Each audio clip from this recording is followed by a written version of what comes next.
Perkenalkan, nama saya Rio Litani. Saya mahasiswa semester 6 Fakultas Kesehatan Masyarakat Universitas Nusa Cendana. Pada video kali ini saya akan membahas mengenai apa itu filariasis dan chikungunya. Untuk itu silakan cek video berikut ini. Yang pertama, filariasis. Filariasis atau disebut juga kaki gajah adalah penyakit sistemik kronik yang disebabkan oleh cacing filarial, di mana cacing dewasanya hidup dalam kelenjar limfe. Yang berikut penyebab penyakit filariasis. Filariasis atau disebut juga kaki gajah disebabkan oleh cacing filarial, di mana cacing dewasanya hidup dalam kelenjar limfe dan darah manusia dan ditelurkan oleh serangga atau nyamuk.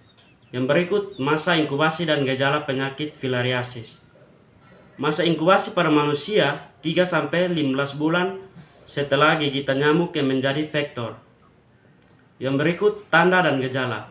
Itu gejala klinis akut. Gejala klinis sangat bervariasi, mulai dari asimptomatis sampai yang berat. Cacing filariasis hidup di dalam pembuluh-pembuluh darah dan kelenjar getah bening. Yang berikut itu demam yang datang secara mendadak dan berulang-ulang.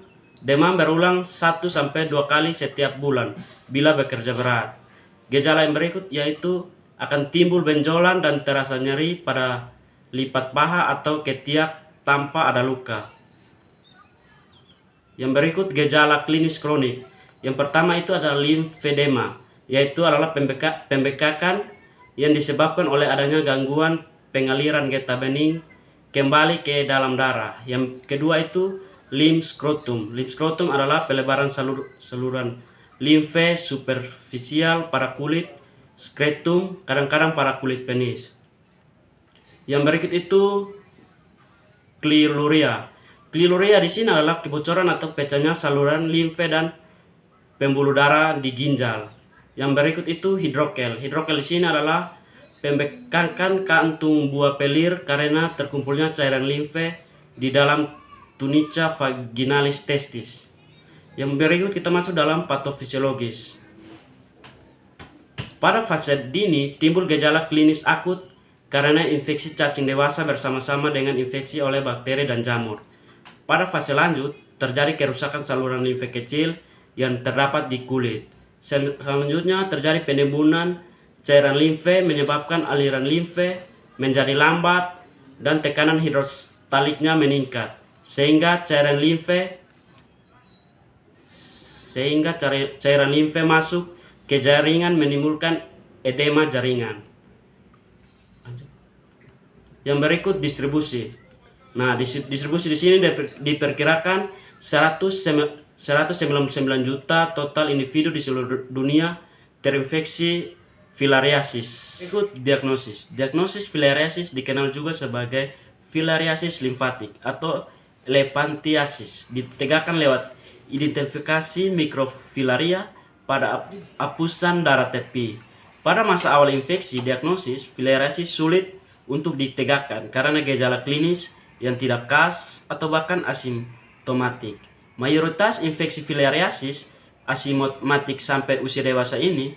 Limfatik filariasis baru menjadi simptomatik saat terjadi kerusakan sistem limfatik subklinis dan sebesar 40% menderita gagal ginjal dengan proteinuria dan hematuria.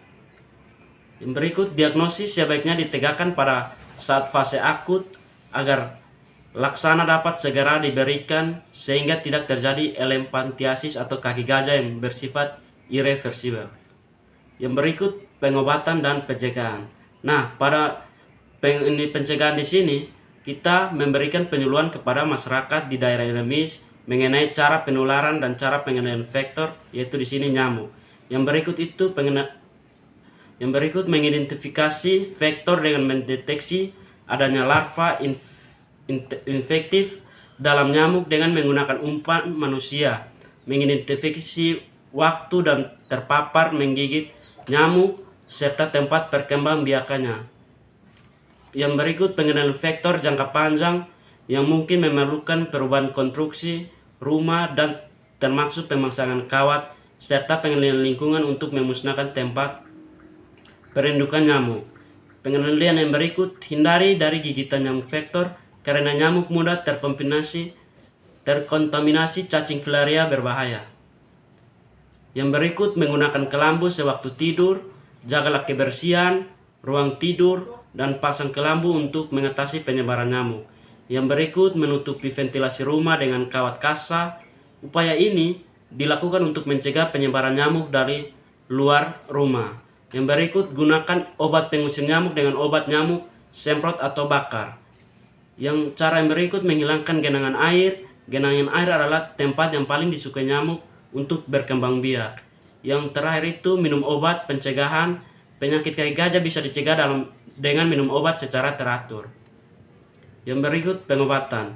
Nah, di sini obat utama yang digunakan adalah dialtiklar bermasin sitrat atau DEC. DEC bersifat membunuh mikrofilaria dan juga cacing dewasa pada pengobatan jangka panjang. Nah, itu tadi adalah pembahasan tentang mengenai malaria, dan sekarang kita lanjut untuk pembahasan chikungunya. Nah, chikungunya di sini adalah penyakit mirip dengan demam dengue atau DBD yang disebabkan oleh virus chikungunya dan ditularkan oleh nyamuk Aedes aegypti dan Aedes africanus. Yang berikut tanda dan gejala klinis dari penyakit chikungunya terbagi menjadi 3 tahapan, yaitu tahap akut, tahap parah atau akut mematikan, tahap kronis. Yang berikut masa inkubasi. Nah, di sini masa inkubasi rata-rata penyakit chikungunya adalah sekitar 2-12 hari, tetapi umumnya terjadi pada 3-7 hari. Yang berikut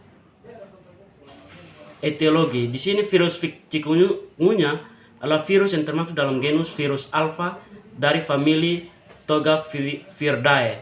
Virus ini berbentuk sferis dengan ukuran diameter sekitar 42 mm, dan virus chikungunya bersama dengan virus onyong-onyong dari genus virus alpha dan virus penyebab penyakit demam Nil Barat dari genus virus flavi menyebabkan gejala penyakit mirip dengan dengue. Yang berikut diagnosis. Diagnosis chikungunya ditetapkan berdasarkan anamnesis, pemeriksaan fisik dan pemeriksaan laboratorium. Yang berikut faktor resiko. Nah, faktor resiko di sini ada faktor pejamu, faktor penyebab penyakit, dan faktor lingkungan. Di sini cara penularannya yaitu chikungunya termasuk dalam salah satu vektor borne disease atau penyakit yang ditularkan oleh hewan perantara. Hewan perantara tersebut dapat menularkan agen penyakit dari sumber kepada penyakit yang berinfeksi.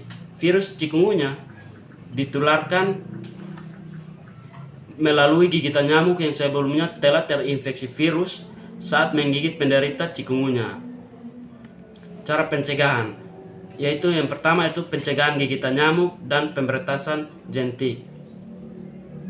Pengobatan suportif dan pengobatan analgetik dan serta infus. Sekian video dari saya. Kiranya materi ini bermanfaat.